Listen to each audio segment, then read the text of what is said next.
ঘটতে গেলে আর কিছু করার নাই ভাই। আচ্ছা আপনি কন্ট্রোল করুন, ঠিক আছে? আচ্ছা এবার আমি জিজ্ঞেস করছি তোর নাম। আমার আমার দাদু ভাই, তুমি নাম বলো শোনা। নাম কি? অনিশা চ্যাটার্জি। ধন্যবাদ, একটু হাত চালিয়ে যান। এত চটপট আমারও ফেল করে দিল, আমি এত বকর বকর করি, আমারও তুমি পুরা আকারে ফেল করে দিচ্ছ দাদু। এবার তুমি বলো কি অনুষ্ঠান করবে? সহজ প্রশ্নে সহজ উত্তর, হরি বসান মজুমদার। হিসাব করে বাউটা নাড়া, অঙ্কটা খুব সোজা। হটে কেমন বুদ্ধি আছে যাবেই এবার বোঝা।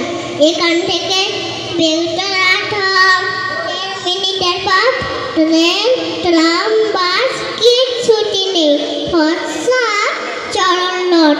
এইবারই তুই মন দিয়ে শুন, প্রশ্ন করি খাসা। 10 ঘন্টায় করতে পারিস পাওয়া যাওয়া আসা। মুচকে এসে বিজ্ঞ নাড়া করে তাড়াতাড়ি, নাড়া করে যায় দাসে আগাড়ি। একটু হাত তালি প্লিজ। এত বড় কবিতা বহু বছর পরে আমি একটি বাচ্চার মুখে শুনলাম, একদম ধন্য হয়ে গেলাম আমি। বিশ্বাস করুন এইটুকু বাচ্চা এখনো কিছুই পারে না। অনেক মঞ্চে আমি এই অনুষ্ঠান করি, অনেক অনেক। মা কি কবুল কিন্তু একেবারে টাটকা।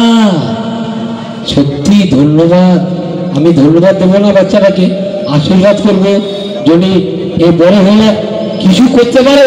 আমার তরফ থেকে আশীর্বাদ রইল দাদা।